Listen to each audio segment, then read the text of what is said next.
நீர்பிடிப்பு பகுதிகளில் பெய்து வரும் தொடர் மழை காரணமாக நெல்லை மாவட்டம் பாபநாசம் அணை ஒரே நாளில் 5 அடி உயர்ந்தது.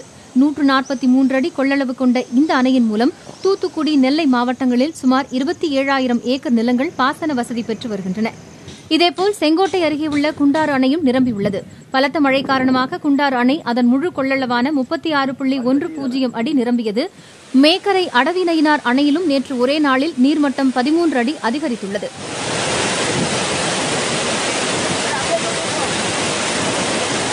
முல்லைப்பெரியாறு அணையின் நீர்மட்டம் ஒரே நாளில் 1 அடி உயர்ந்தது. அணைக்கு நீர்வரத்தும் வினாடிக்கு 1932 கன அடியாக அதிகரித்து வருகிறது.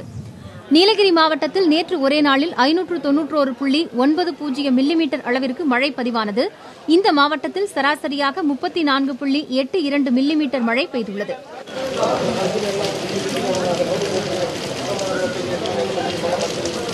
மேற்கு தொடர்ச்சி மலையில் தொடர்ந்து மிதமான மழை பெய்து வருவதால் குற்றால அருவிகளில் தண்ணீர் வரத்து அதிகரித்து வெள்ளப்பெருக்கு ஏற்பட்டுள்ளது. இதன் காரணமாக நேற்று மாலை முதல் ஐந்தருவி, மெயின் அருவியில் சுற்றுலாப் பயணிகள் குளிக்க காவல்துறையினர் தடை விதித்தனர்.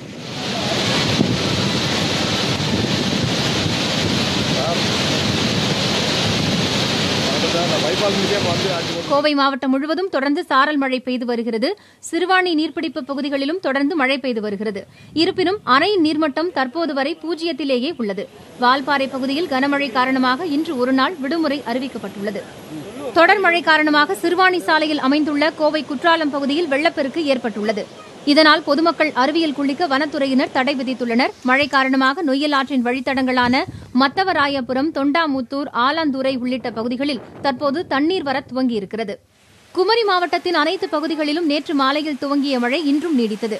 கோடை வெப்பத்தை இந்த மழை பெரிதும் தணித்துள்ளது. தேனி மாவட்டம் கம்பம், கூடலூர், ஆங்கூர்பாளையம், உத்தமபாளையம் ஆகிய பகுதிகளில் கடந்த 4 நாட்களாக தொடர் மழை பெய்து வருகிறது. இதையடுத்து இப்பகுதி விவசாயிகள் முதல்போக நெல் சாகுபடிக்கான ஆயத்த வேலைகளில் தீவிரமாக ஈடுபட்டு வருகின்றனர்.